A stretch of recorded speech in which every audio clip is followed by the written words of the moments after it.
Good morning, now that my mic is unmuted. How about that? How about that? Hope everyone had a good Christmas. Hope everyone got at least something that they wanted. Because didn't you know that's what Christmas is all about now? It's all about receiving gifts. It's all about receiving gifts, getting presents. You know, I watched a Christmas film that I used to really like when it came out. It's not that old. I'm sure most of you have seen it. Called Elf. And I thought to myself, I remember this being somewhat family friendly. You know, kind of like a little wholesome and kind of funny. And look, you know, you got to pick your battles, right? It's one of those things where it's like, yeah, I mean, it's a tough call. It's a tough call. Like, everything's so degenerate. It's like, do you just throw everything out that has the subversion in it? I mean, I don't know. I guess it's up to every individual to make that call. There are still redeeming qualities when it comes to that film, but the big thing, excuse me, that really kind of stood out, that the negative, I guess, part of that film, and like I said, I'm sure most of you guys have seen it. At the very end of the film, when Santa Claus, his sleigh has crashed in Central Park because his sleigh is now powered by a jet engine because not enough people believe in Santa Claus, not enough people have Christmas spirit, and because his sleigh is powered by Christmas spirit, it relies on this jet engine now because it can't run on Christmas spirit alone. And so the jet engine has some problems. Santa Claus ends up crashing in Central Park. And because of circumstances, he ends up needing to rely 100% on Christmas spirit again. And what gives Santa's sleigh the Christmas spirit that it needs in order to be self-propelled once again is that Elf, you know, the big 6'1" Will Ferrell character, his, I guess, half-brother, because no family in any movie can just be normal, right? So his half-brother steals Santa's naughty and nice list / present book or whatever it's called and runs onto live television. And he starts listing all the presents that people have requested of Santa. And when the people who are watching what's going on TV see this little boy saying that, oh, well, little Sally so-and-so wants a dolly, and this person wants a bike, and this person, you know, and whatever. As these people see that, oh, wow, like that's it. That is what I asked Santa Claus for Christmas. Suddenly their spirit, their Christmas cheer, or whatever you want to call it, levels up. And Santa's sleigh detects it, and it starts to operate. And eventually he's able to fly using the powers of consumerism, which is basically what it is. That's what it amounts to. And obviously, of course, there's not a single mention of Jesus in the entire film. Not one. There's not a. I don't think there's even like a nativity scene even remotely in the shot. I did notice a couple shots with menorahs strategically placed in the background, but I did not see a single mention of Jesus or even just like nominally. Not even, maybe not like, just like I said, a nativity scene somewhere would have been nice. Something. And I get it. I get that it's a film that's focused on the Santa aspect of Christmas, right? And it's called Elf. But usually, even in the past, when they would make these, these claymation Santa Claus animations that Elf makes fun of, they managed to, sneak in the Jesus aspect to it. With a couple exceptions. I think Rudolph being one of them, because Rudolph, of course, is about being a Jew on Christmas. For those of you who don't know that, I have a video on BitChute called Rudolph the Jewish Reindeer, which, in addition to covering that, talks about how almost every classic, quote-unquote classic, meaning pretty much almost every Christmas song made in the last 100 years was made by a Jew. Which, again, that would be not that weird if let's say, while in Israel around Hanukkah time, which, by the way, Hanukkah isn't like a big Jewish holiday. It's really not. It's celebrated in the West really just to compete with Christmas. Prior to Jews living in the West around amongst Christians celebrating Christmas, Hanukkah was not like a thing really. So, but let's just assume that it was, and that it's big in Israel. Maybe it's bigger in Israel than I think, but I suspect it's not that huge. But let's say that it was. Then it would be, not that weird that so many Jews wrote every Christmas song, if at least there was like a handful of Hanukkah songs written by Christians that Jews gathered around the menorah to sing together, and or it doesn't have to be written by Christians, written by Buddhists, written by Muslims. But no, that's not the case. It's not the case. That's not the case at all. There's not endless Hanukkah films produced, written, directed, starring Christians, like there are endless Christmas films written, directed, starring Jews. Because Jews have defined Christian culture in the West, or at least popular culture. And in doing so, they've removed, they've replaced the Christ in Christmas with an X. So, at any rate, I don't know if you guys were around. We got to watch, I guess it was sort of Christmas Eve. We watched Scrooged. We watched the Charlie Brown Christmas special, and It's a Wonderful Life. It's a Wonderful Life. I think I like that film. I know there's, again, you can find something wrong with everything. But generally speaking, I like that film, and it's anti-banker. And that's always a good thing. Anything that's anti-banker is always a good thing. Speaking of bankers, I don't know how this rumor got started, but this just to give you an idea of why I don't like Q people. I have a drink of water. Still a little bit sick, I think you can tell. Plus, it doesn't help that yesterday my neighbors asked me to help them move a shed.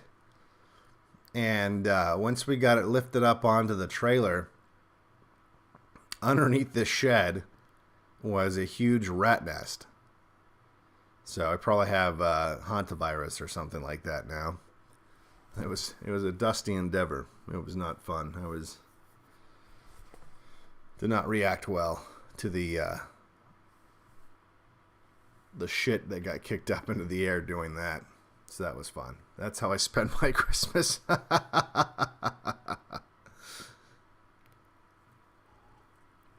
But anyway, what was I talking about here?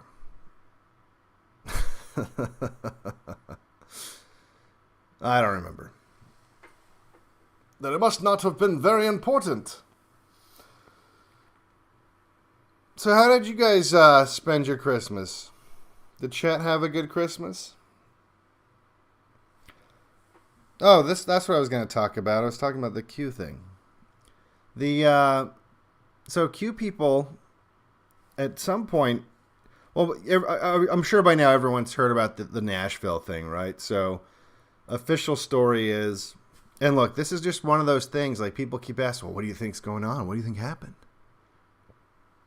Official story is, an RV, at some point, whether it was a day before or hours before, the early morning of Christmas Day, parked in front of an AT&T building in downtown Nashville. And then sometime like around, I think like 5 in the morning or something thereabouts, there were gunshots heard. Several gunshots, enough to where people started barricading themselves inside their apartments. I mean, there's this one interview from this one guy who just sounded like a total beta cuck. Like, by the way, it's stuff like that. When I hear these people, the way they respond to crisis, this is what I mean by, if I said, like, if there was ever a civil conflict in this country, you don't need everybody. Like, you don't need very many people. Most people are just, they just go with whoever's winning. Like, literally, they'll just stay out of your way. You know, that most people don't want to get involved. You know, they just don't want to get hurt. You know, they're just conflict avoidant. And if there's bullets flying around, then they're like super conflict avoidant. And this guy, you know, being interviewed, is like, yeah, we turned off all the lights and we barricaded the door. And I'm just like, Jesus, like, I've lived at places where there was gunfire all the time. You know, like, this is, all right, whatever, pussy. But anyway, so like, I don't know. That's how that guy reacted. So apparently there was lots of gunfire, and I don't know what the exact amount of gunfire is, but there was it increased. It went over like a timeline of about an hour, which seems a little bit like, it sounds like a lot of gunfire for like there to not be a police response. Police were called, obviously, and then when they responded, they discovered this RV that was parked in front of this AT&T building, and it was playing a message on a loudspeaker. It was saying that it was going to that you had to evacuate the area because it was going to blow up, essentially. And then I guess there was even a countdown at a certain point, and then it blew up. And there's a lot of theories going around because the AT&T building that it blew up in front of houses a lot of servers and lots of other sorts of things, and there's lots of calls that get routed through this building. But I honestly, I think 90% of the shit you're hearing about that is people just guessing. And the internet and phone service of a lot of people, including 911 service, I guess, was at least temporarily taken out. A few people were injured. Last I heard yesterday, they had found human remains. So apparently there's at least one fatality, but there's not a whole lot of details, and it's still very fuzzy. And so all these people are asking me, like, what do you think? What do you think happened? What do you think happened? What do you think happened? And I just, I'll just say what I said on Twitter. Like, look, we'll find out what happened with this right after we find out what happened with the Las Vegas shooting, right after we find out what happened with Seth Rich, right after we find out what happened with that gunfight that was in D.C. like in just prior to the election. Like there's so many things that happen like this all the time, and while they seem really important and like some internet sleuth is going to crack the case any moment, if we just look at the screenshots long enough, and if we just read all these 4chan threads of all these people postulating all these ideas, and all these Q people going down all these crazy rabbit holes about whether it's like right now they can't figure out, is it a false flag because it's a false flag that to make people so that when they go to DC on the 6th, they won't allow RVs and buses and stuff like this to. And that's where the Dominion voting machines were. They were in this AT&T building, and so they had to blow them up, and or like it was some kind of deep state something or another. And look, you're never gonna find out. You're never gonna find out what really happened. Like, you're just not. We live in a surveillance state that has all of the cons and none of the pros of a surveillance state. Meaning that all the sorts of benefits you'd think that you'd get out of a surveillance state, like getting to the bottom of things like this and like the Vegas shooting and all these other things. Like, you would think that, at least when stuff like this happens, we'll have like tons of video evidence of it and all the call records, and we'll at least we'll find out what happened, and we'll have information like this. No.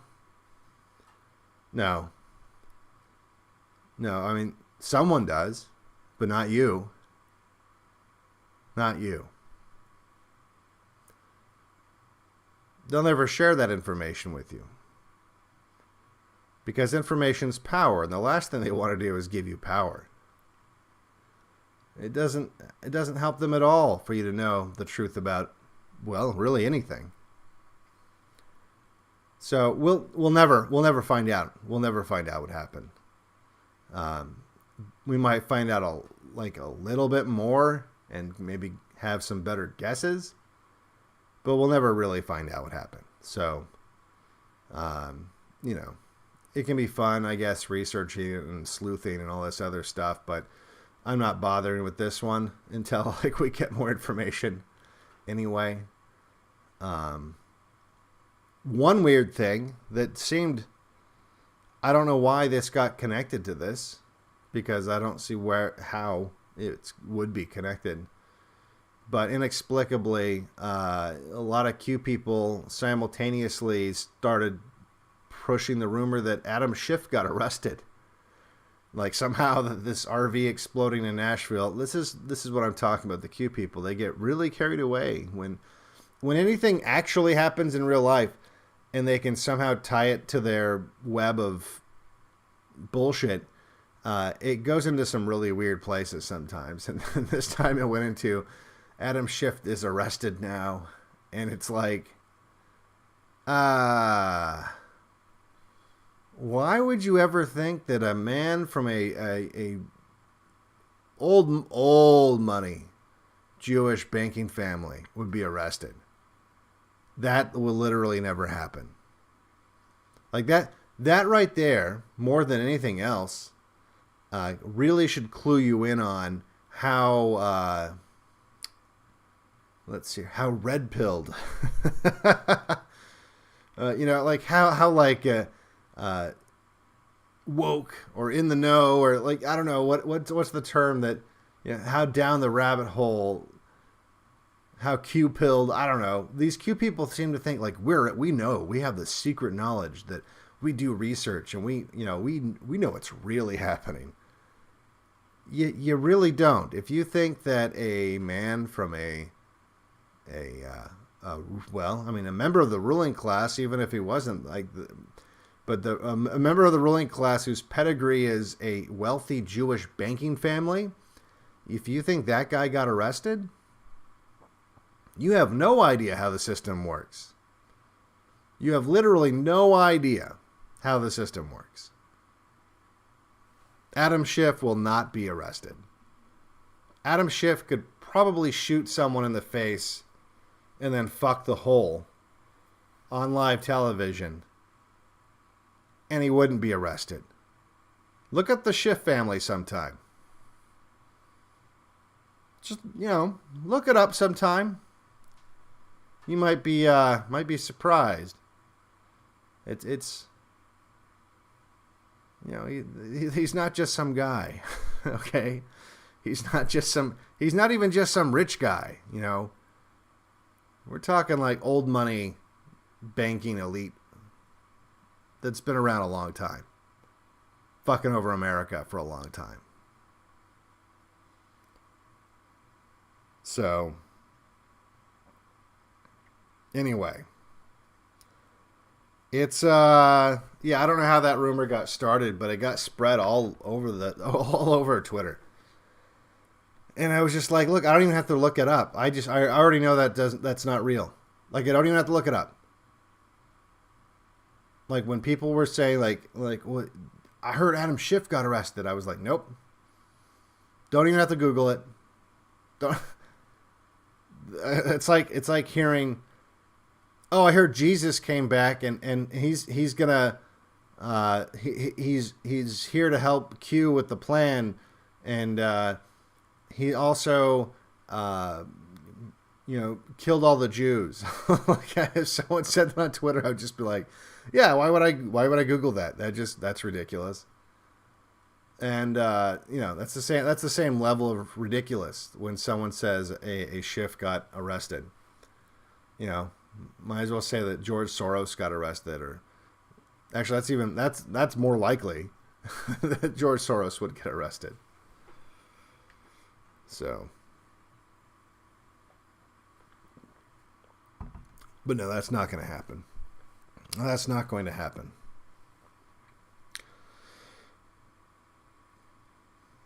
That's not going to happen at all.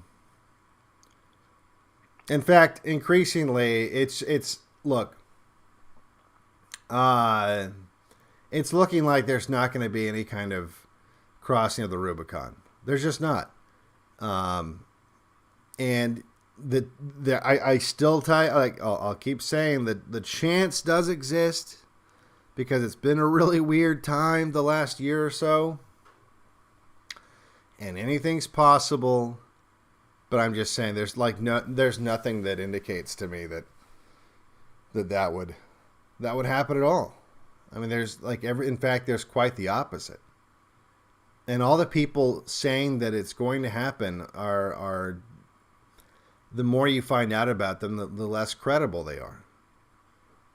And the more you see Trump's behavior in these what are most likely the final days of his presidency, I mean, the more it just becomes. I think he's just preparing for maybe I don't even know if he's going to run in 2020. I hope he doesn't, but I think that's maybe what's going to happen, is he's getting ready for 2024 at this point. As Ann Coulter pointed out, his pardons have been, I don't know, pretty bad. I mean, like Clinton level bad. In fact, some of Clinton's pardons actually look not so bad compared to what Trump's been doing. In addition to pardoning the mercenaries that killed civilians in Iraq in some massacre, as well as some. I think there was a cop that murdered a civilian. He, like those, it's like, yeah, I don't know. I see both sides of those, but it doesn't look good. But he also pardoned a Jewish gangster who defrauded Medicare, so you, out of something like $1.5 billion, billion with a B, $1.5 billion. And after donating some money, which, by the way, if you got busted for defrauding Medicare for $1.5 billion and you're in jail now, how do you have any money to donate? Seriously, like, how do you have any money? Because I doubt they recovered all that, right? I mean, he was spending it on hookers and on, like, literally on hookers and just, like, drugs and parties and shit like that. I mean, it's a lot of hookers, drugs, and parties, $1.5 billion. There's no way they recovered all that, though, right? And he's in jail, so he's not earning more money. So how on earth does he have any substantial money at all? But he did. And he made a donation to Chabad Lubavitch. For those of you who don't know what that is, it's a Jewish secret society, essentially, that Jared Kushner belongs to, that wants to enslave the Goyim, and that's not hyperbole. And he made a donation to Chabad Lubavitch, and now he's got a presidential pardon.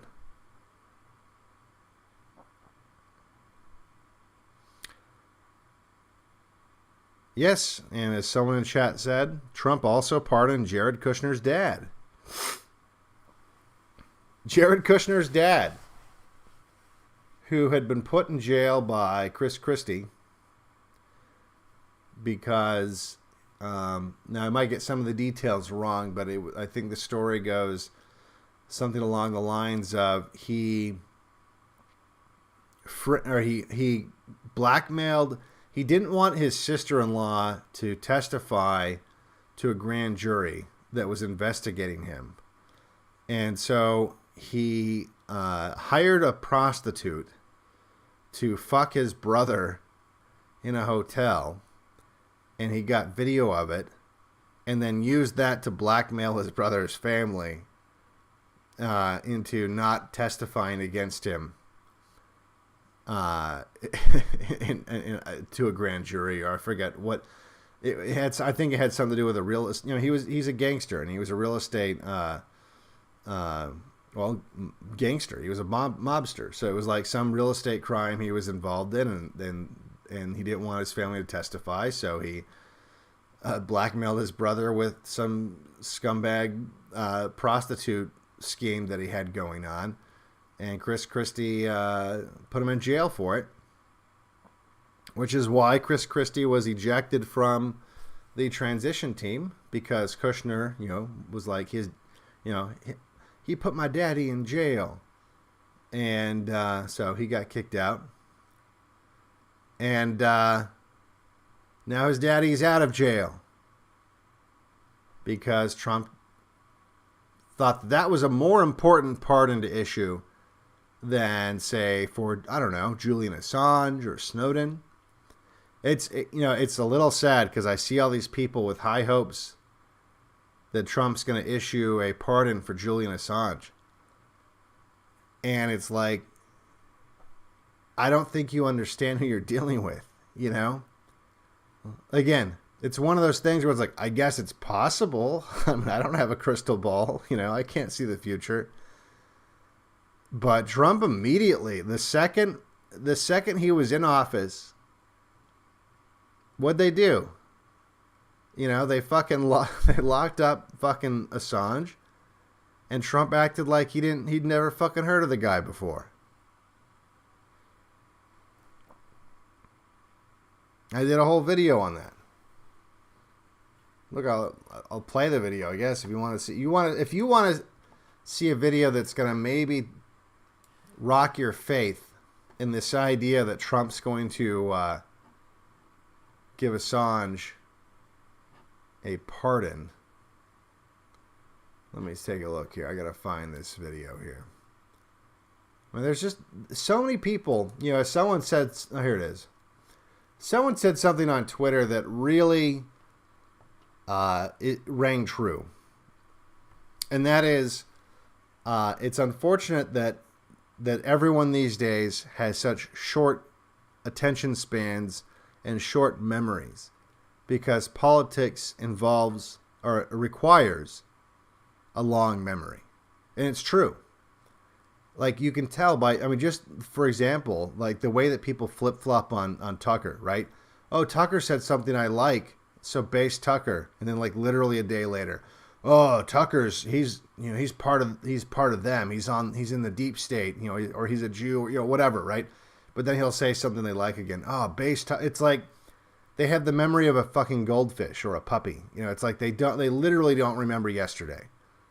And the same thing with the Q people. Another thing, like if Q people had a memory that stretched even like a couple weeks, they would know that Q is bullshit. They would know, oh, like the Q's first prediction. Q's first post was that Hillary Clinton was getting arrested like 4 years ago. And, you know, obviously that didn't happen. But all the Q people have already forgotten about that. It's already gone. It's already history. People forget so much. And I don't know how to, you know, I don't know how to fix that. I don't know that you can fix that. I don't know. All right, let me load up this clip for you.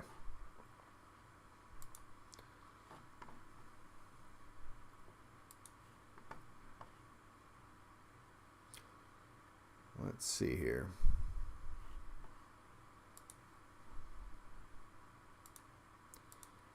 I think this will work. We'll find out.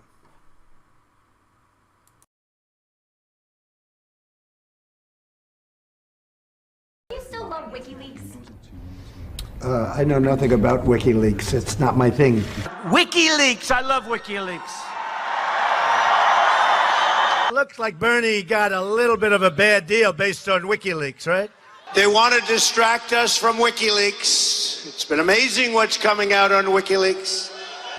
And all you have to do is take a look at WikiLeaks and just see what they said about Bernie Sanders. Even Chelsea Clinton, the WikiLeaks email show, expressed serious concerns about conflicts of interest at the Clinton Foundation and the State Department. I know there is something having to do with Julian Assange. I've been seeing what's happened with Assange, and that will be a determination, I would imagine, mostly by the Attorney General, who's doing an excellent job. So he'll be making a determination. I know nothing really about him. It's not my deal in life. It's not my deal in life. It's not my thing. And by the way, the Attorney General he was talking about, the one that's doing a wonderful job, that's Jeff Sessions. You might remember him if you have a memory that's not like a goldfish. You know, Trump fired him before firing the other Attorney General he replaced him with.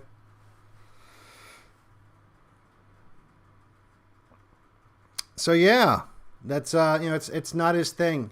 That's I don't know. It's not my thing. Do you still love WikiLeaks? I know nothing about WikiLeaks. It's not my thing. It's not my thing. I don't know. What? I don't know. What do I know about it? It's not my thing. You know. So this is, and look, I put out a video very similar to this. I think in 2017. I mean, this shouldn't. Why do people forget this happened?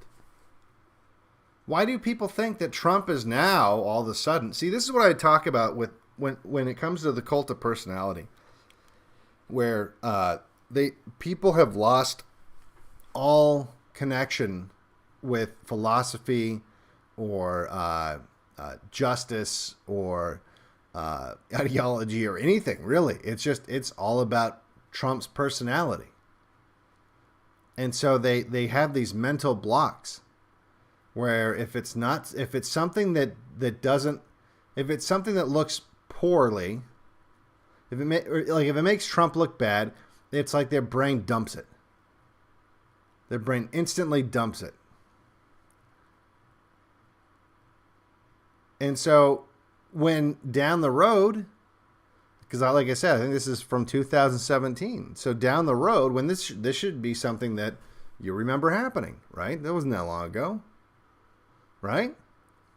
It was pretty obvious. I mean, he's had this whole time to pardon Assange and hasn't done it, right?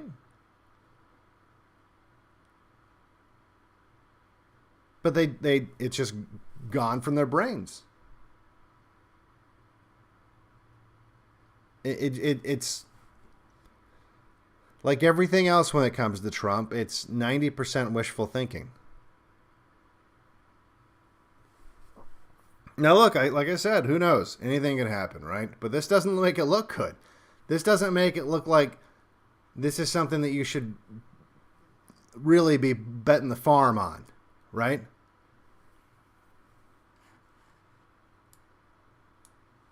You know, like he'll pardon Kushner's dad, who did what I just said. But he won't pardon Julian Assange. Do you still love WikiLeaks? I know nothing about WikiLeaks. It's not my thing. WikiLeaks! I love WikiLeaks. See? I mean, and how often does he do this? How often does he throw people under the bus? The second it becomes politically inconvenient even a little bit. Like, remember General Flynn? How many times did Trump tweet out about Seth Rich? Even once? No. Not even one time. Like, literally not even one time. Imagine what that would have done, right? He wouldn't have had to have said anything. He would have just had to ask a question like, who's this Seth Rich guy I keep hearing about? You know, whatever, like. And the media would have had to have addressed it. But instead, it was relegated to the dark corners of the internet. And now we'll never even know what happened with that. And look, who knows? Like, we don't even know. For all we know, he's like alive and well in fucking Israel right now. Well, we don't know. Seth Rich could have been a fucking Mossad agent for all we know. Because like I said, these people, they have no interest in truth, which is another reason why they have no interest in pardoning someone like Assange or Snowden. Because someone like Assange or Snowden, if we ever find out about the RV in Nashville, it won't be because of someone like Trump. It'll be like someone it'll be because of someone like Assange and Snowden. Those are two totally different ideologies in direct opposition with each other.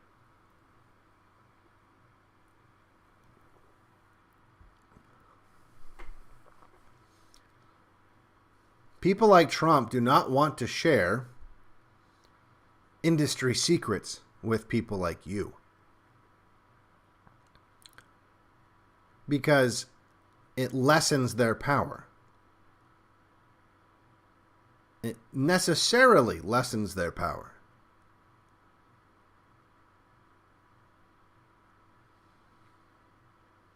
And people like Assange and people like Snowden know this.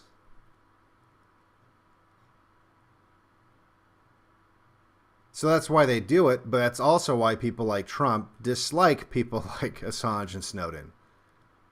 Because they're essentially redistributing the power to the public, because knowledge is power. And the more you know about how the ruling class operates, the less mysterious it is, the more you see behind the curtain, the more you see how the sausage is made, the less you like the taste of the sausage.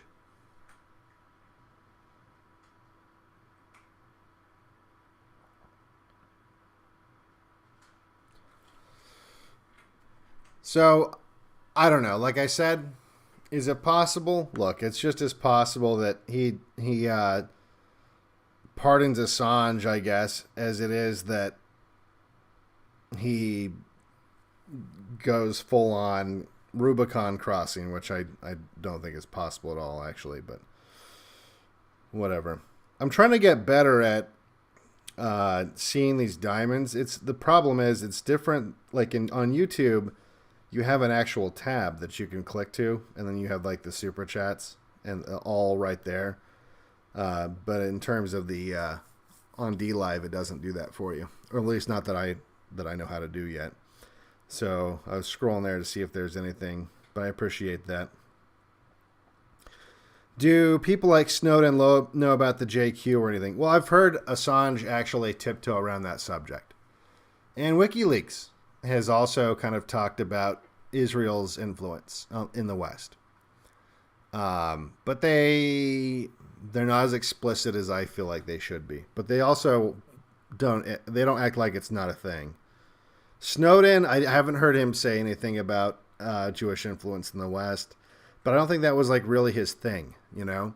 Like Snowden's thing, Snowden worked for a contractor, Booz Allen Hamilton, right? And this contractor basically, so here's the thing you got to understand about the federal government and a lot of these contractors. There's several of them. There's Deloitte, there's Booz Allen Hamilton, there's a bigger one. I always forget the name of it. Anyway, it doesn't matter. There's like a few of these companies, and what it is the federal government, because it has this awful, well, it's got the deep state, right? And the deep state's largely incompetent. The deep state is staffed with a bunch of people who don't know what the fuck they're doing, can't be fired, were hired because of diversity reasons or whatever, right? Like literally. Like it's and that's true at the Department of Defense, Department of State. Pick your department. It's staffed with a bunch of fucking left-wing commie morons. And they're going to work there till they die because they're not competent to have enough to have a job in the private sector. And they're overeducated and overpaid, and they have to work there or nowhere, right? And because the federal government allowed the unionization of federal employees, it's like impossible to get rid of a lot of these people. Now, look, you could still get rid of these people if you want to. If you went in there, well, like when I get angry with Trump for not getting rid of a lot of these Obama people that have been there since Obama, and people say, "Oh, it's impossible to fire them." Look, there's some truth to that in terms of like, yeah, it's really fucking hard. But if you wanted to fire someone, look, they don't mind killing people, right? Like, why is it the same people that tell me, oh, they can't fire someone are the same people that think that, like, I'm going to get drone striked for saying the wrong thing? Like, they can get rid of people, okay? Like, you can't have it both ways. You can't say that, like, you know, some federal employee somewhere, he's untouchable. But, like, me out my bunker, like, if I say the scary thing on the internet, then I'm going to get drone striked or whatever. You know, it's like, come on, dude. Like, you can get rid of people. You can. One way or another, you can get rid of people. Anyway, so, but that said, it's like, generally speaking, they don't do it, and because it would be politically difficult, not impossible, difficult, and politicians are lazy and don't want to do, as we have seen, especially during all this election fraud stuff. They don't often want to do the right thing if it means doing something that's difficult and maybe a little politically unpopular or whatever, right? Rocking the boat. So they're just allowed to just staff up with a bunch of retards. And if you know anything about incompetent people, the last thing they want to do is hire competent people, right? Because then you got to worry about them gunning for your job. You can't hire someone who's better than you at anything.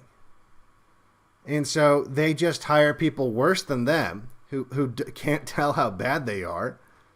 So they don't have to worry about those people, trying to get promoted past them, right?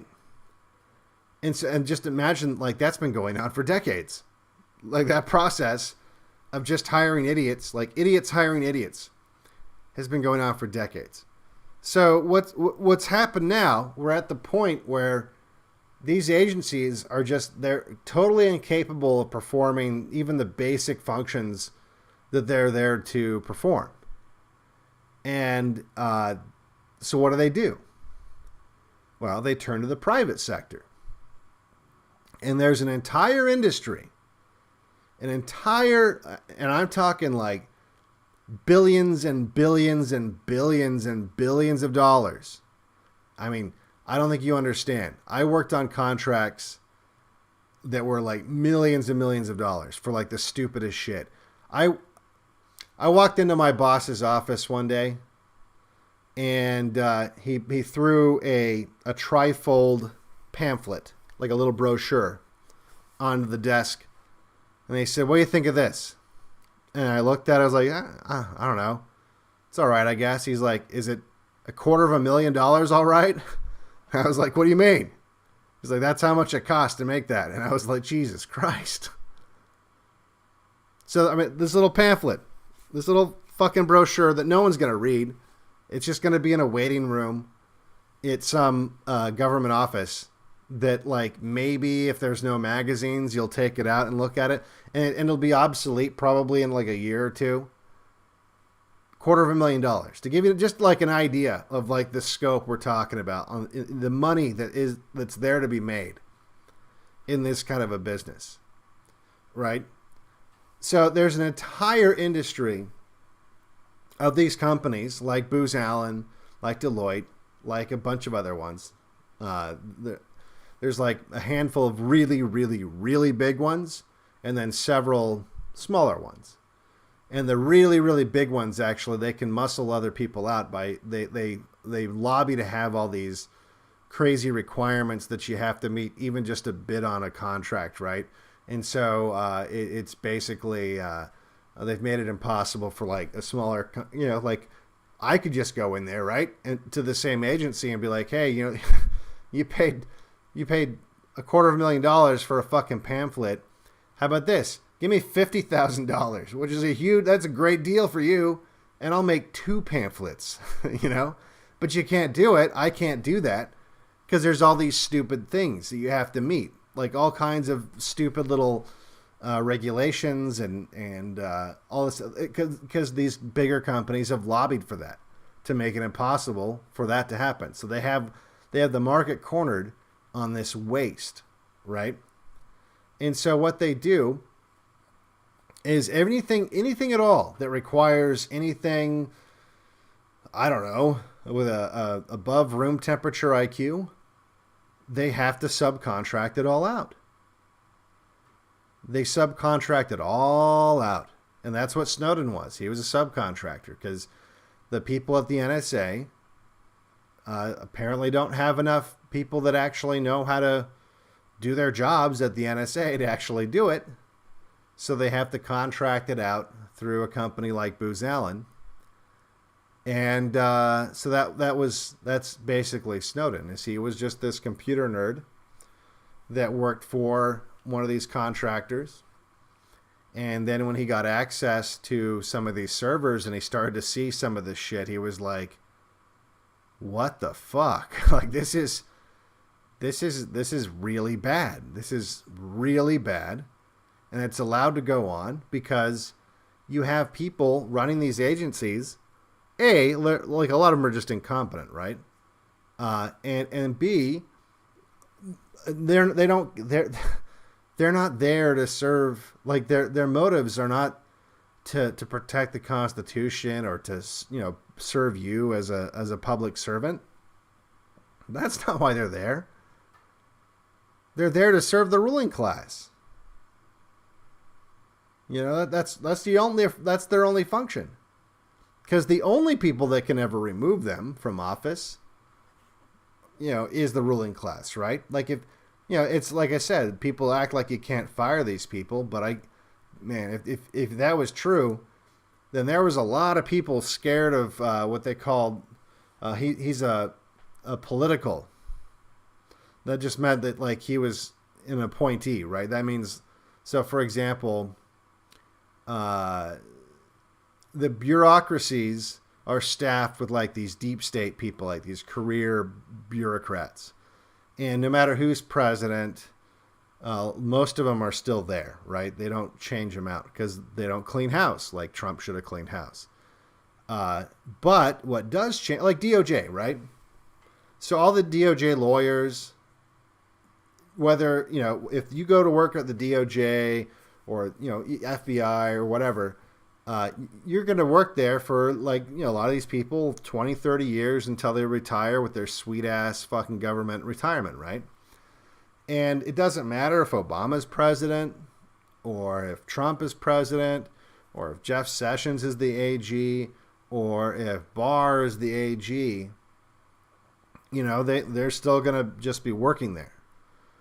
But like I said, it's not impossible to get rid of these people, because if it was, I mean, there's terror when it comes to, like, if I did a contract for the DOJ and someone said, "Oh, this is going to piss off, you know, one of the politicals," they'd be talking about like Barr, you know, like, and there would be terror.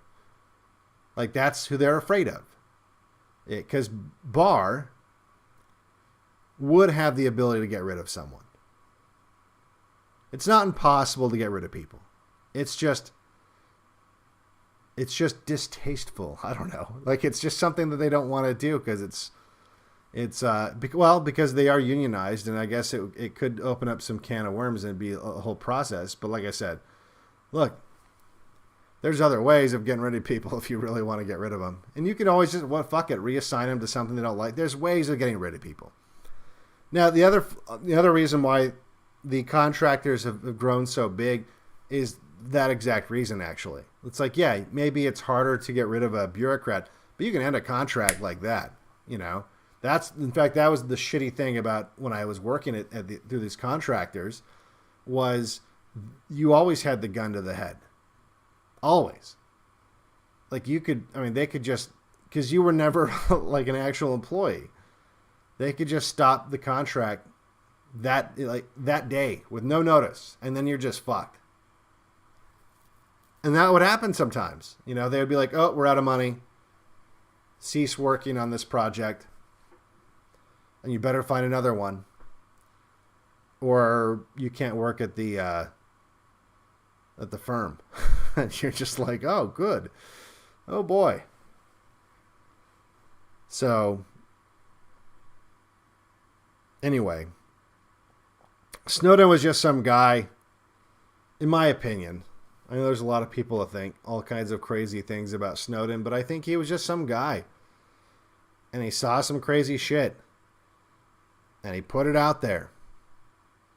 And you know what? He was delicate about it too. Like he did the same thing that WikiLeaks and Assange has been doing, where they know that if they just leak out everything, if they just put like every PDF and PowerPoint or whatever that they find, and they just throw it on the dark web, that, you know, enemy governments will see it, and if it's something that could expose agents, you know, people will die. And so they were very delicate about it. They both worked directly with their aid. You know, like Snowden worked directly with the NSA and said, like, "Look, I'm going to be giving this information to the press," you know, and he censored some stuff out, and just like Assange has censored stuff out at the request of the State Department and other departments, because they say, "Look, if you release this, you know, it'll endanger some of our people or whatever." And they've done it. But yeah, these are not what they do does not make them they don't have a lot of fans in the ruling class.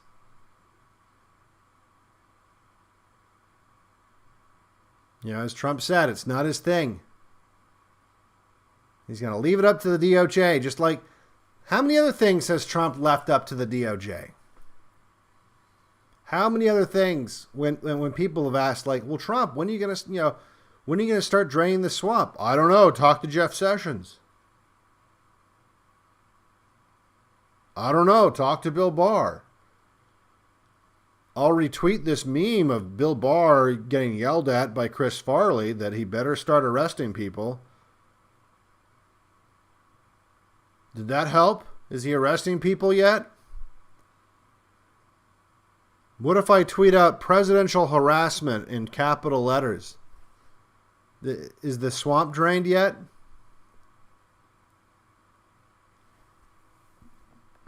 All right, I'm going to open the chest. There should be a lot of stuff here.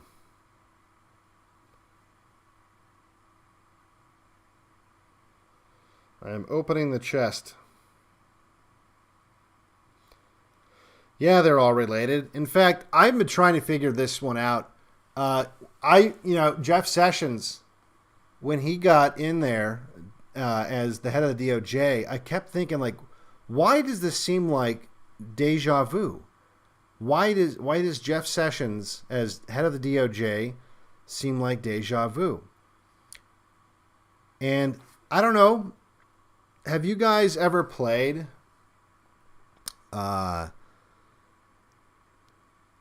Street Fighter 2 and in the arcade? Did you guys ever play Street Fighter 2 in the arcade? There's a reason I'm asking this. Might not be obvious to everybody. I'm going to see if I can get the attract screen of Street Fighter 2, and you'll see why.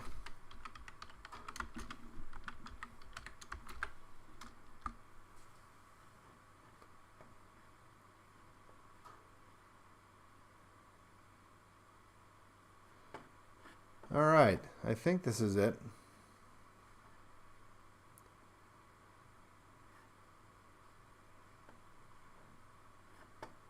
Let me see if it has it on here.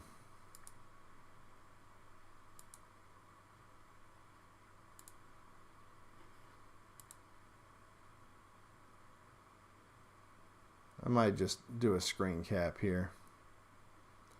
So, I don't see it on here. If you ever played Street Fighter 2, or really most arcade games in the 80s and 90s, there was a little window that would pop up every once in a while.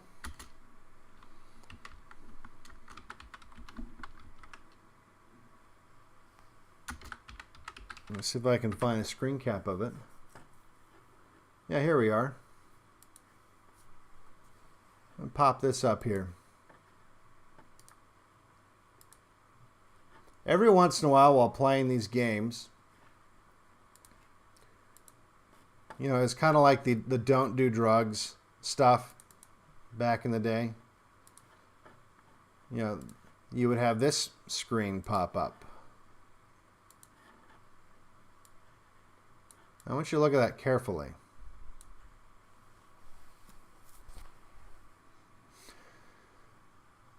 Winners don't use drugs.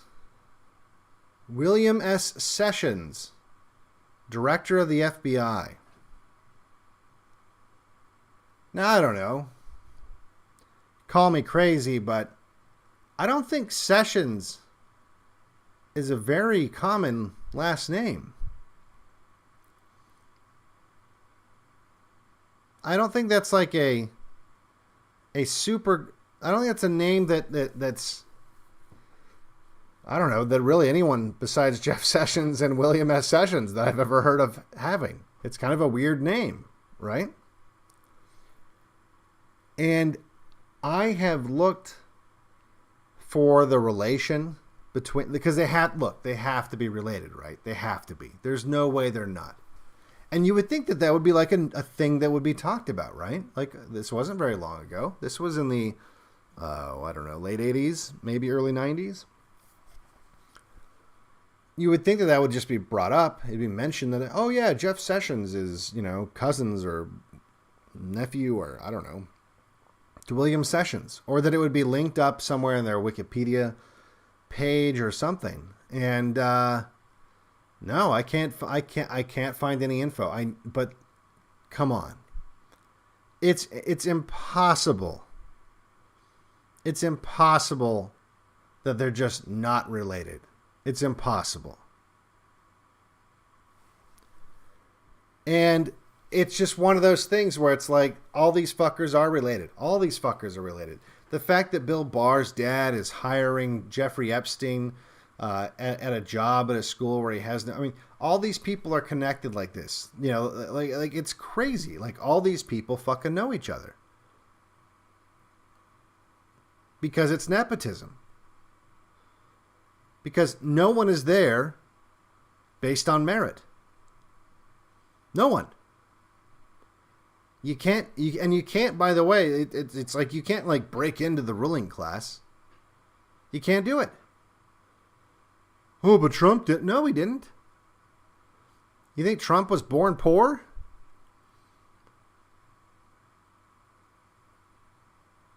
Pretty sure Trump got like a loan from his dad for like $60 million to get started. I wouldn't call that breaking into the ruling class. I'd call that being like everyone else in the ruling class, born into it. So if anyone has the connection there of those two, I would love to know how those guys are related. But they have to be. They have to be related. There's no way, oh no, it's just, they both have this really weird last name that no one else has. And they both work in, Republican administrations. Just, just one of those things. I don't know. All these people know each other, and half of them are fucking each other. That's just the way it is. It's a big club, and you ain't in it.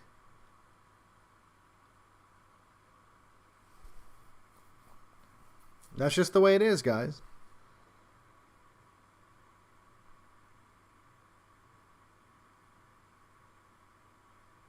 That's just the way it is.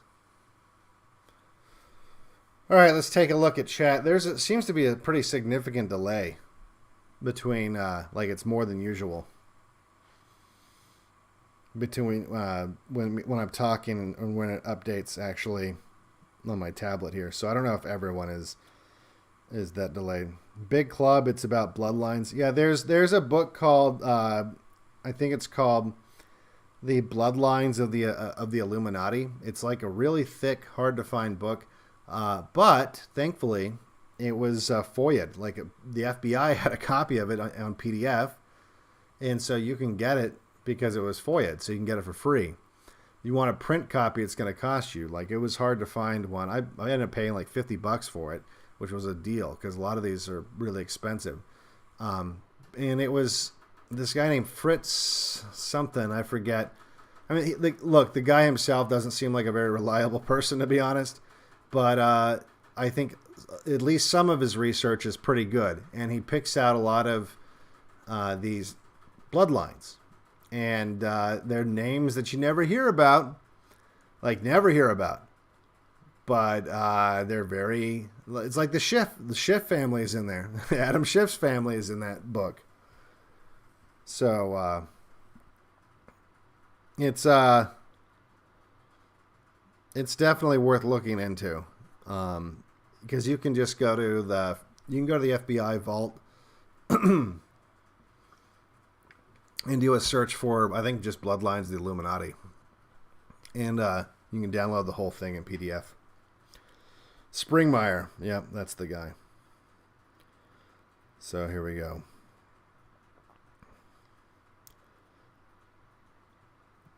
What's the book's name? It's Bloodlines of the Illuminati. Let's see here. You never hear about them, but they're always Jewish. Well, actually, there are some that are Jewish, but there's a lot of them that aren't. You'd be surprised. Like because you got to remember, like the country has obviously been subverted. Excuse me. Sorry, like I said, I'm still getting over this crap. But the WASP elite that gave it over, that handed it over to them. I mean, many of them are still players, and many of them are just subverted. Like Trump, right? I don't think Trump himself is Jewish, but I mean, he's certainly married into that persuasion, right? Biden, the same thing. Look, they knew where the wind was blowing, so all of his kids married Jews. So I mean, look, it is what it is. But not all these bloodlines, like the Bush family, for example, they're not Jewish, but they certainly are Zionists. So not all the names in that book are Jewish, but many of them are. Let's see here. I saw an interesting video yesterday that spoke of ancient Irish and Hebrew languages being the same. Well, I don't know about that, but the name is quite common in Utah because of polygamy in the past. The original name of my hometown was Sessions Settlement. Well, I don't think Jeff Sessions is Mormon.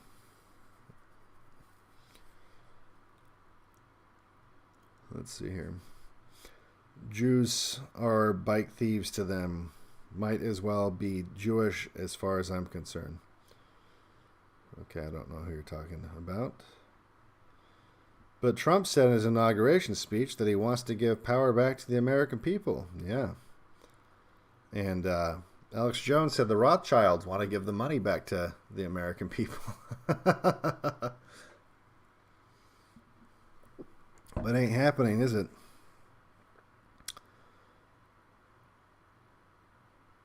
It's hard to find an NGO leader in the NGO crime network that's not Jewish. Yeah, well, that's the thing, is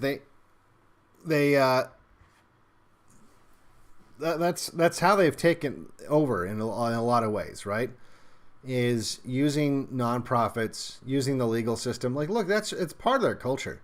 Even if you look at these Hasidic Jews in New York who don't have like a ton of money, what do? They exploit the system like crazy, right? You know, like in terms of collecting welfare, using every little regulation they can find in the city to get cheaper housing, to force people out that they don't want out of their neighborhoods. You know, it's lawfare. It's legal lawfare, and it's not the way Goyim think. It's just not the way Christians think.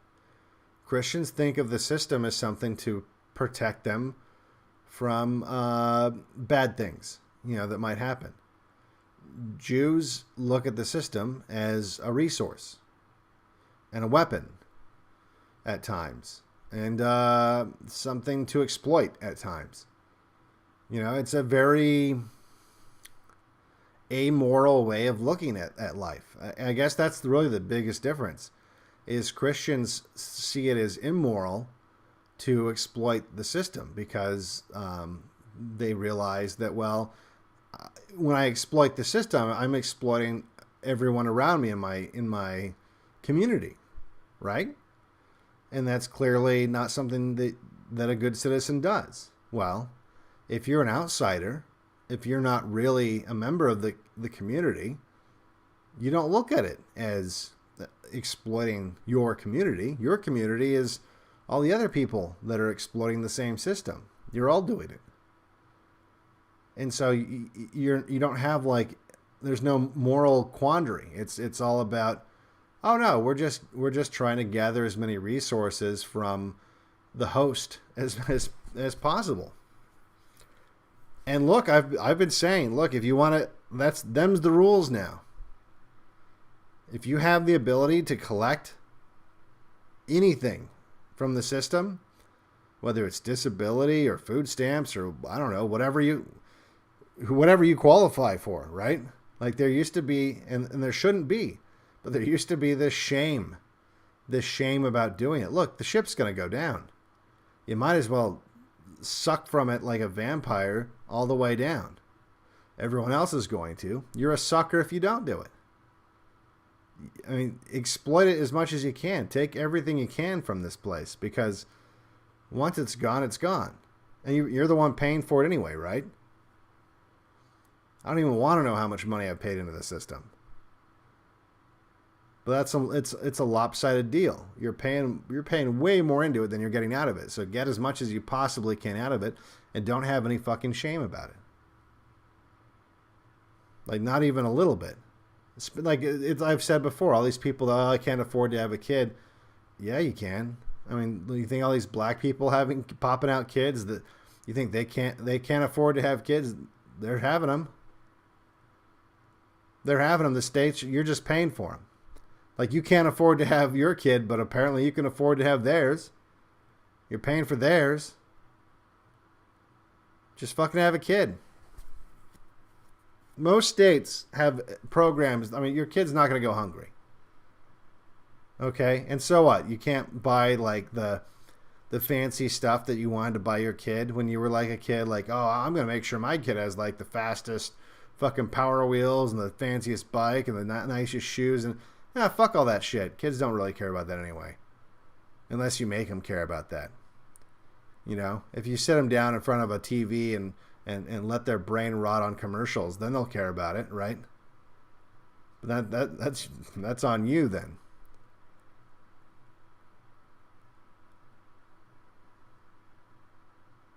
If you're homeschooling and you're doing a good job, I mean,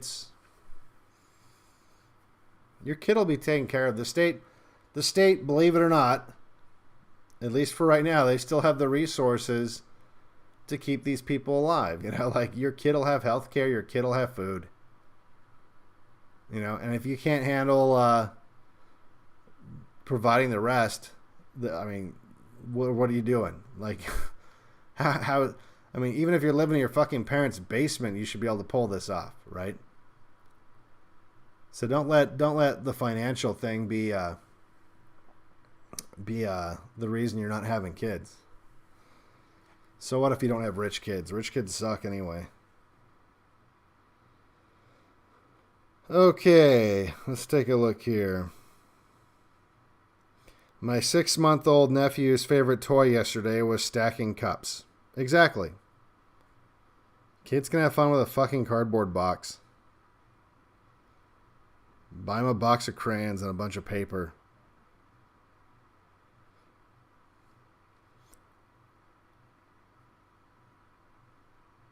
Sessions is a Methodist, although it is common for government agencies to hire Mormons. Well, yeah, FBI hires a lot of Mormons because they're commonly perceived as trustworthy, which I can attest is mostly the case. If you're unmarried, you're covered. Well, that's the other thing too, right? So, legally speaking, it's easier for a single mom to collect these kind of benefits than it is for a married woman. So, what's the solution? Don't get legally married. Why do you care about that anyway? If you want to get married, go get married in some fucking church somewhere, off the books. And, let the state treat your wife like a single mom. Nothing wrong with that. Literally nothing wrong with that.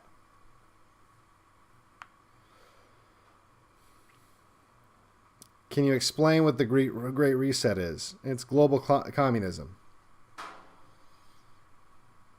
It's more complicated than that, but that's the basic idea is they want us to be insect people. They want us to be insects in an insect colony, and they want to be the queen of the colony. Didn't Mormons swear an oath to take down the USA? No. There's a lot of anti-Mormon bullshit out there. Like, like there just is. You got to think of it this way, all right? And look, there's a lot of churches that are threatened by the fact that the Mormons do a lot of missionary stuff, like a lot of conversions. That hits them in the pocketbook. And so I've seen this happen. So a lot of these evangelical churches, or the kinds of churches that Mormons are like poaching people from, come out with these like videos of like talking about how Mormons are like the devil and all this other shit.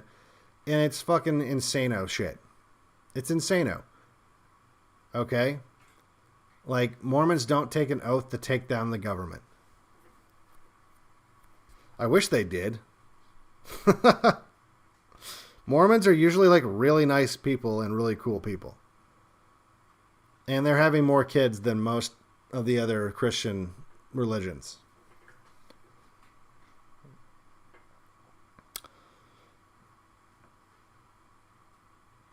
Mormons are Freemasons. Dude, shut the fuck up. So what if they are? First of all, they're really not. But is there a connection there? Yeah, probably. I mean, there's some Freemasonic... I think Joseph Smith probably stole some Freemason shit and implemented it in like the temple stuff. But really, dude, what is this? Like a fucking 1980s conspiracy VHS tape where we're all afraid of the Freemasons? Come on, dude. Let's see here. Oath of vengeance to Joseph Smith. See, this is the thing. I hear all this stuff from people who aren't Mormons all the time. And literally no Mormon knows what the hell this oath of vengeance bullshit is. Like, no one.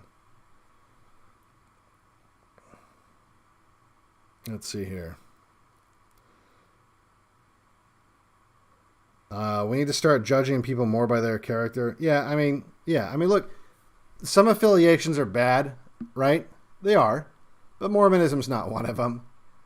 You know, like, look, if you're taught, like, if, just like with any other organization, it's like if someone's Catholic, I'm not going to think, oh, you're bad because your Pope's, like, basically a satanic pedophile, which is true, right? Like, I'm not going to be like, oh, you're bad because you're Catholic.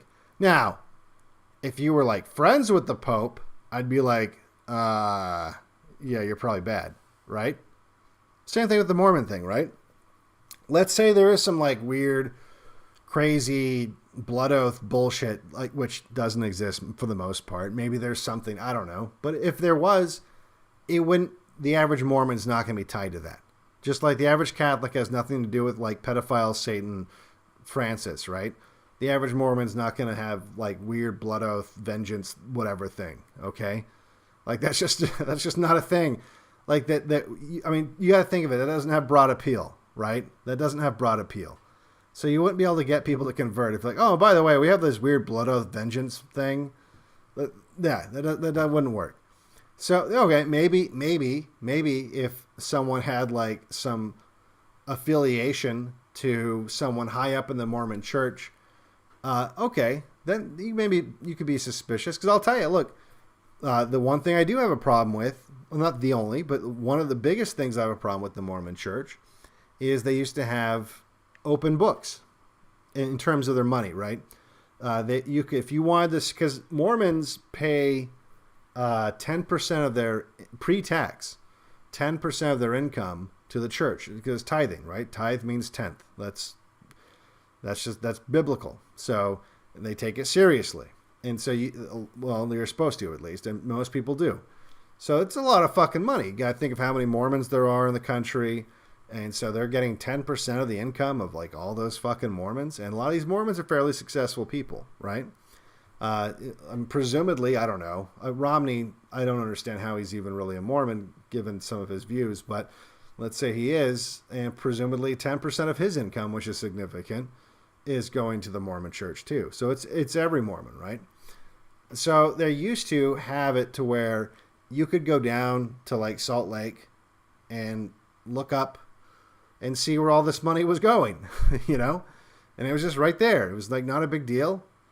And sometime, I want to say like in the 60s maybe, It might have been a little bit earlier than that, but like, not that long ago, they changed that. And now no one knows how much, no one even knows how much money they have, where it's invested. Like it could be, no one knows. It's a total mystery. And that I don't like. I don't trust that.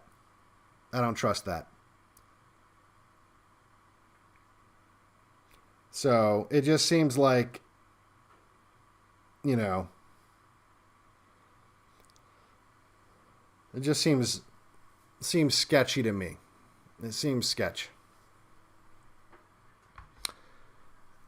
Because, what do you got to hide? Why, you have something to hide because you're hiding it. The other thing, see, here's the thing. 60s and 70s, the boomers basically wrote everything, including Mormonism.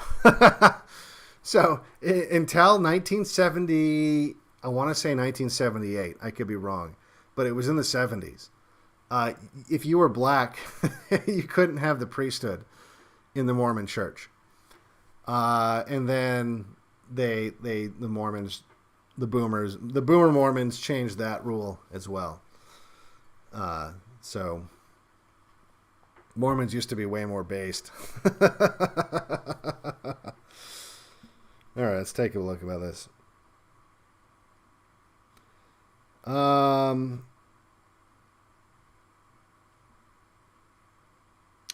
COVID is population control. I don't know. It doesn't seem to be doing a very good job of it if it's population control. I mean, it's taking out like maybe not even 1% of the population. So, magic underwear protects against COVID. See, that's the other thing I don't understand. I really don't understand. It's one of those things where it's like, it gets like people love to make fun of the magic underwear, but it's not magic underwear. Like I don't understand it. Like it's not any weirder. In fact, it's almost less weird than like the small hat or like the turban or like the beads that Catholics have, or like, cause it's just underwear. Like it's not magic. There's literally nothing magic about it. So here's the deal. I'm gonna give you guys all the inside scoop on the magic underwear. All right. So the magic underwear is cut. First of all, again, it's not magic. They're called temple garments because you get them after you get married. Basically, you get them after you get married. Okay. But they're cut in such a way that you can't wear slutty shit if you're a woman, right? Because your underwear will be showing. So it's basically a way to get your wife to not dress like a fucking whore. And like, that's it. And the other side of that, and again, this is this is open doctrine. They'll talk about this. The other side of that is, the idea is, like, let's say the husband, he's also got to wear it. It's just like an undershirt. Like I said, it's like boxers and an undershirt. Like, that's all it is. But the idea is, if you're going to cheat on your wife, you have to take off these temple garments to do it, right? And it's like one more like last reminder of like, you're going to go to hell. Like, don't do this. These were the temple garments you were wearing when you made your promise to your wife, Now, are there people that have like stupid stories about like, oh, my temple garments like stop me from being burned in a fire? Or like, yeah, there's like gay ass stories about like, everyone has stupid shit like that in every religion. Like, this Bible stopped a bullet. But it's not, there's nothing magic about it. And again, it's just one of those things that I think evangelicals and Protestants were like they hated and feared the Mormons, and so they latched onto every little thing they could think of that was silly. And look, and for all those people that are Protestants or Catholics or whatever, they're like, no, that's not why. Oh, really? You realize it was legal to kill Mormons? Like, it was legal to kill Mormons in Missouri until like the 70s, and the governor had to issue like an apology because like a governor back in like 18 something had an execution order. This happened in the United States. No one seems to remember this because the Mormons don't bitch about it. Like, the governor of Missouri issued an execution order. It was literally open season on Mormons. You could just kill them. That's why they went to Utah. They didn't go to Utah because, oh, it's nice out here. It's in the desert with this lake full of salt, so we can't drink the water. That's not why they went to Salt Lake. They went to Salt Lake because they were getting murdered everywhere else. And so they thought, oh, they'll leave us alone here, because I think at the time, I don't even think it was part of the United States yet. And then the United States basically won it from Mexico or something, I forget all the timing of all this stuff. But long story short, they were trying to get the fuck out of America because they were getting murdered. And that was a totally normal thing. I had my grandma, this happened, okay? My grandma went to go get her haircut at some place when she was probably like a teenager or something like that. And the hairstylist didn't want to cut her hair because her preacher had told her that Mormons had horns, under her, that if she were to be digging around on her scalp, she'd find horns. And she was freaked out and had to be shown that, no, I don't have fucking horns. I'm telling you, there's been crazy town shit talked about Mormons for a long time. And they're usually just pretty normal. Now, do they believe in, obviously, they believe in weird shit. So does everybody. So does everybody. I mean, if you believe that Moses parted the Red Sea, you believe in weird shit. Okay. Let's see here. There's actually, excuse me, an ancient law in Denmark obligating you to kill any Jew. Time to wage war on the horned Mormons.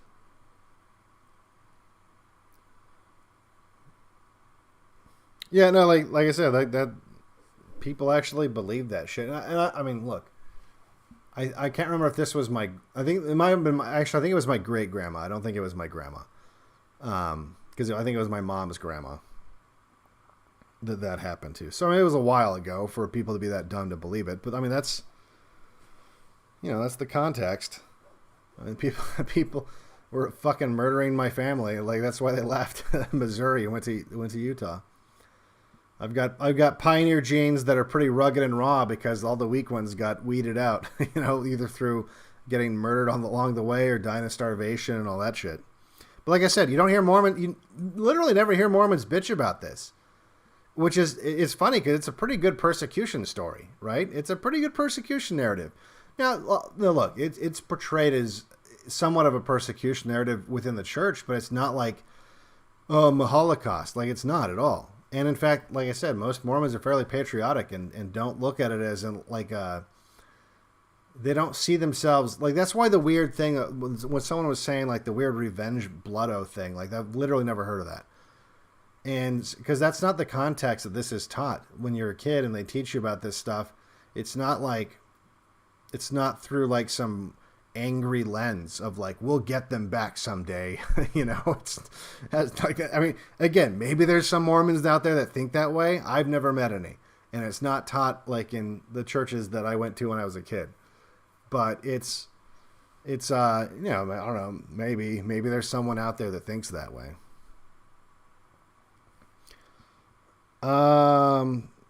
Patriotic, they want open borders. I don't know any Mormon that wants open borders. I've never heard something, so it must not be real. You know what, faggot? I'm just going to ban you. How about that? And then I'll never hear you, so you won't be real. Boom. Later, faggot. How do you think that? You like that shit? Boom. You are no longer real to me. You just cease to exist. I have the magical Mormon underwear powers that made you disappear. Oh boy. Yeah, sorry. Am I a practicing Mormon? No, obviously not. But I was raised in a Mormon church. I went to fucking seminary, if you know what that is. my ancestors literally helped start the Mormon religion. I know a little bit about it. Okay? I know more than you fucking do. Okay? That's part of my heritage, like it or not. It's part of my American family story. Okay? There are polygamists in my genealogy. If you go back not that far, actually, there are multiple wives involved. It happened, you know. So yeah. See, there's another person. I was raised Mormon, my whole family Mormon. Never heard of blood oath. Exactly. The people that bring this shit up, like I said, maybe there's some kind of weird fringy Mormons that believe this stuff. It's possible. But I'm not exactly, like I said, I'm not like watered down convert Mormon. My family was Mormon since the first Mormons. Okay? And everyone else in my family, in my very big Mormon family, is very practicing Mormon. I'm the bad kid. Okay? I know a little bit about it. I would have heard about this blood oath crap. I would have heard about it. Now, again, maybe is there a historical thing? Like maybe there was. Like I could imagine being pissed off after Joseph Smith got shot in prison. I can imagine there being like some pissed off Mormons that maybe they had like a blood oath or I don't know what, and they swore vengeance on somebody. I could see that happening, but it's not part of the church. It's not something they teach. They don't smear blood on your forehead at age 12 and say, and now you will take the blood oath. Like, never heard of it. Literally never heard of it. So, I'm just saying, like, all this stupid infighting between Christians really pisses me off. Like, it really pisses me off. Really pisses me off. Because ultimately, like, look at the left, right? Do you see the fags fighting with the Muslims? When, like, literally they should, they should hate each other, right? No, they don't. Why? Because they hate us equally. Right? The enemy of my enemy is my friend kind of a thing. Like that's big time on the left. That's the glue that holds the left together. But the right, no, everyone's like trying to measure the size of their fucking dick. Like, oh no, my Jesus dick is bigger than your Jesus dick. And it's like, fuck off with that bullshit. Like, seriously, fuck off with that bullshit. No one fucking cares. Like, dogma is fucking retarded. And it won't matter. It literally won't matter, like, what brand of Jesus is the right one, is the super right correct one, and everyone else is going to hell. Because your very specific brand of Jesus, that's the one that gets you into heaven. Well, it doesn't matter, because we're all going to get fucking genocided before that happens. Like, if we can't get along, all right? Like, it really drives me crazy. Because, like I said, look, I think the Catholic Pope is a satanic pedophile. Like, legit. 100% satanic pedophile. Not hyperbole. Actually satanic, actually a pedophile. Doesn't mean that I hate Catholics. It doesn't mean that I want to sit there and bitch about like some weird thing that I like. How does the Trinity make any sense? What, Jesus pray to himself when he's on like who fucking cares? None of that shit matters. Like, it literally doesn't matter. Literally doesn't matter. Does not matter at all.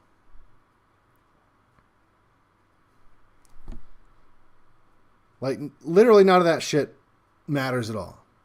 You can be Catholic, you can be Lutheran, you can be Mormon, you can be fucking Jehovah's Witness for all I give a fuck. All right? We're in a war right now. We can't be arguing about stupid little details. We can argue about if we win the war, if we're no longer up against the armies of darkness, right? Like, if somehow we succeed and we no longer have an existential fucking threat hanging over our heads, once the gun barrel is not fucking pressing up against your goddamn temple, yeah, all right. Maybe we can talk about what Jesus' favorite color was, and whether Jesus would have worn Birkenstocks or Crocs. But in the meantime, it doesn't fucking matter. It literally doesn't fucking matter. Doesn't fucking matter. Because we all hate satanic pedophiles. Even the Catholics, who know their Pope is a satanic pedophile. Even they hate satanic pedophiles. Okay? That's all that fucking matters. And look, I don't even go to church. I'm not even sure there's a God half the time. Okay? Look, I'm just being honest with you guys. I'm a very pragmatic person. And I think about this stuff all the time, and I do pray, and I hope that I get more faith. But this shit doesn't matter. This little fucking, the minutia it really doesn't fucking matter. Doesn't matter if that Prada purse is a fucking knockoff or not. All right? It doesn't matter if you've got the real brand name Jesus. No one cares. Literally no one cares. In fact, the only people who do care are the faggots that don't help anyone else out. Because they're focused on the shit that Jesus himself was saying was bullshit. They're focused on the letter of the law. So don't get wrapped up in that. It's so fucking gay. It's so gay. Anyway. What do I think about Buddhism? I don't know. I don't think Buddhism's good. I think Buddhism seems like it's too passive.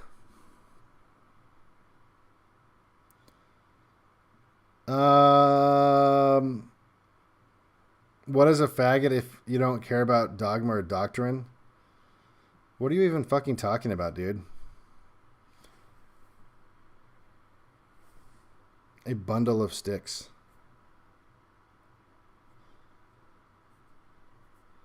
Let's see here. They do some good things, have their own welfare system, and they get people jobs. Yeah, they do the kinds of things that churches should be doing. All churches should have like a welfare system or a charity system. All churches should have some kind of network to give people jobs. Those, like, look, maybe there's some shady shit going on in the Mormon church. I would imagine there is. I mean, there's shady shit that goes on everywhere, right? But ultimately, at least in my experience, I didn't stop going because I thought it was evil. Honestly, the reason I first stopped going because I wanted to be a degenerate, you know? So, like, the opposite of a good reason. Let's see here. I have in-laws obsessed with Doomer Revelations, and that's their cope and cop out for bad current events, heads in the sand. Well, yeah, and there's also like a lot of people that they don't want to do anything because, oh, well, Jesus is going to come back and fix it all, so we don't have to do anything. That's bullshit. I fucking hate that. I fucking really hate that.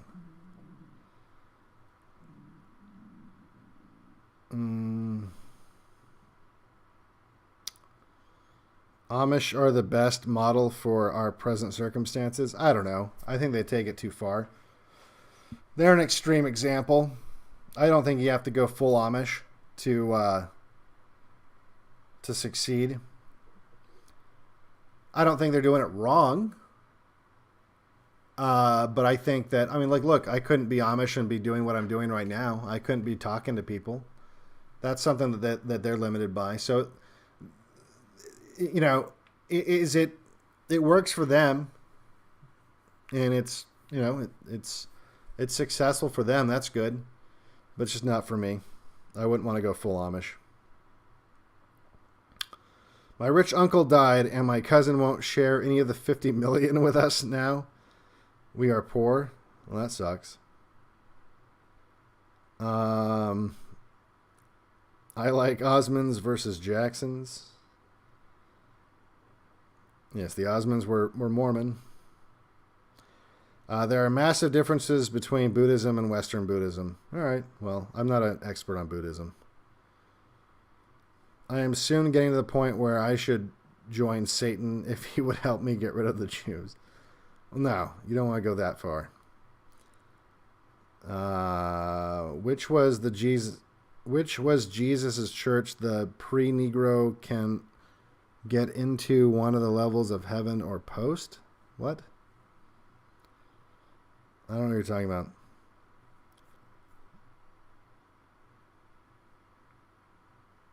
Girls going to find themselves in Asia isn't real Buddhism. Well, no, but there's just Buddhism in general is more pacifist than Christianity. Christians have allowed the world to lead them. Yeah, I mean, Christianity in its modern form has not exactly been very proactive. The Amish are non-violent, not even if they're invaded. Yeah, that's also too pacifist for me. They would prioritize coloreds getting those jobs, even though whites built the churches up. I don't know who you're talking about. Rapture equals original QAnon. Yeah, well, yeah, basically. I don't believe in the rapture. I don't even think there's biblically it's like real. I don't know where it comes from. No, just feng shui of Amish. You speak truth. God is with you. Forget about the name. I like tech though. The dissident right tends to read too much into irrelevant shit. Yeah, there's just a lot of apparently I'm like way behind on the messages. You guys are talking fast. Yeah, that's the thing is there's way too much purity spiraling going on because like I've said before, I did a whole video on this. The right sees diversity as one of their enemies. And so unfortunately, like everything else, a lot of times people overreact to the danger because no one's reacting to the danger. So they think that like they need to really react to the danger because no one else is reacting to it. And the overreaction that I see coming on the right is, well, if diversity is the problem, then I need to have the most hyper-specific, non-diverse view in the world. Like the most exclusive view ever. Which is the wrong response.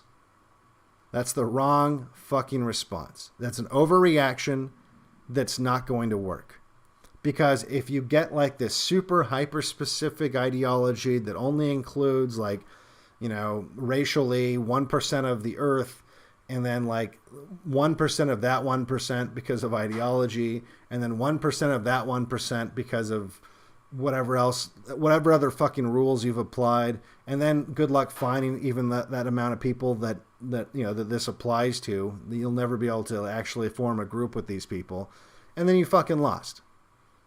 And that's what happens with a lot of people on the right, where they, like I said, they respond to the problem of diversity with hyper specificity, and it doesn't fucking work. How do you feel about the rise in interest in Eastern Orthodox Church in the West? Lots of interest. Yeah, I see a lot of interest in that, and I think that's good. I have friends that are Orthodox. There's nothing about Orthodoxy that I see that's inherently bad. Maybe there's probably corruption somewhere in there, just like everywhere. But it seems like it's works for a lot of people. That's good.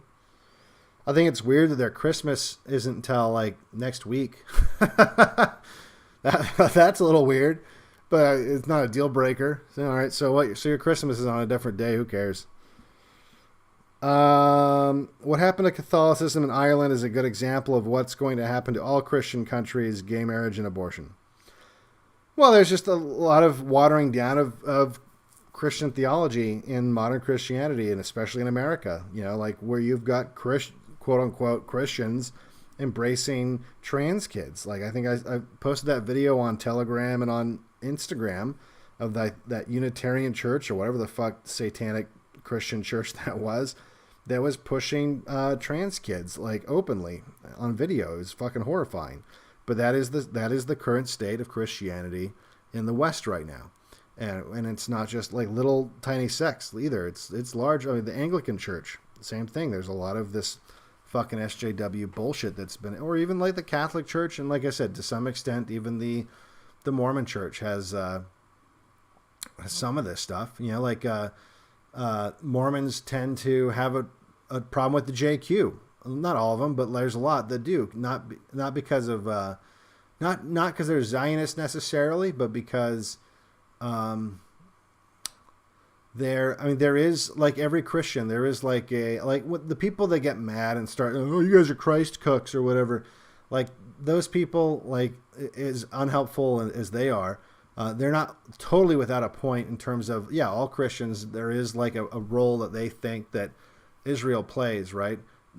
And so but it really depends on, well, how you define Israel and what role is that.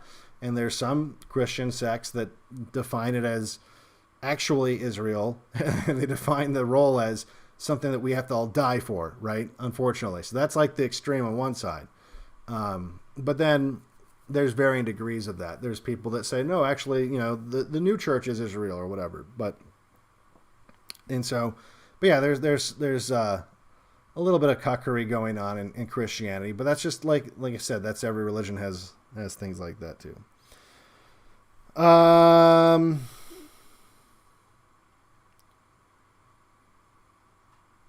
Let's see here.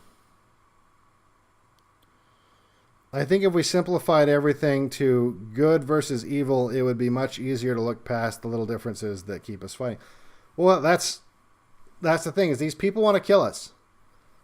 The people trying to create these little holy wars, like, the Catholics aren't the problem. The Catholics aren't trying to kill you. The Catholics aren't trying to exterminate you. The Mormons aren't trying to exterminate you. The Lutherans aren't trying to exterminate you. The Baptists aren't trying to exterminate you. Okay? Now, they might do things that leave us open to attack, but by and large, they're not actively trying to destroy you. So let's focus on the people who are actively trying to destroy us, and then we can worry about the weak spots, okay? But right now, there's people trying to fucking kill us. So, there we go.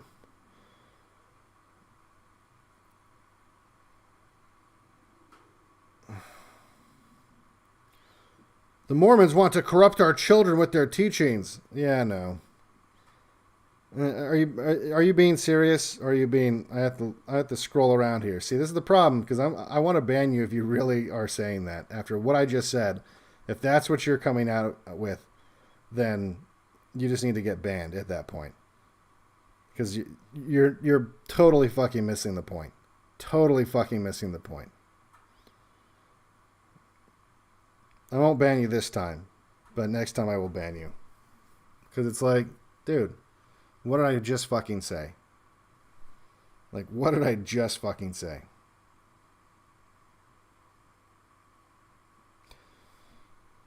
Okay, you said he's trolling. All right, good. All right, so anyway, I gotta wrap things up, so my internet's about to eat shit, because it's about that time of the morning. But hope everyone had a good Christmas. Hope everyone has at least some plans to spend time with their family for New Year's. Or I guess to the Orthodox people, I hope you guys are going to have a good Christmas in like a week or whenever that is. There's also like weird Mexican Christmas things going on. Like they do, I forget. There's like a whole like week of Christmas, or I don't know. Maybe I'm thinking of something different, but it's like there's like a cake with a toy in it and shit. Like, I don't know, but hope you guys all have good whatever the hell you're doing during these festive weeks, and spending time with your family, and hope that you're staying safe from the the satanic pedophiles that we're all fighting against, and don't lose sight that those are the enemies and not your fellow good human beings. And don't purity spiral, and don't try to whittle it down to, I mean, like I said, it's like the people that are like, it's like the girls like, I can't believe I'm still single.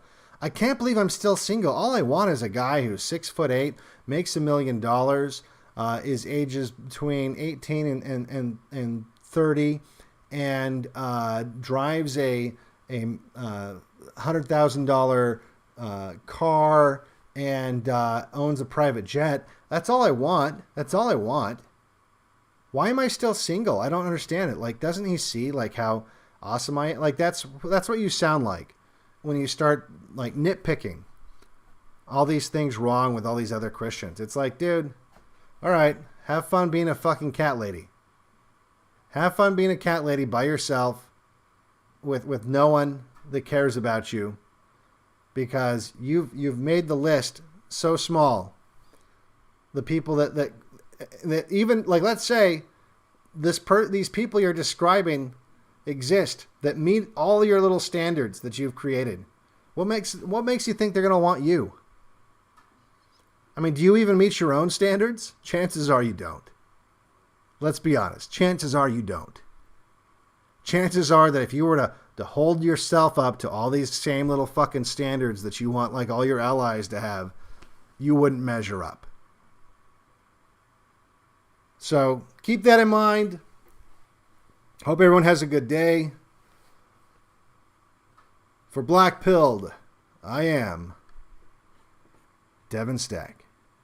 Dun, dun, dun, dun, dun, dun.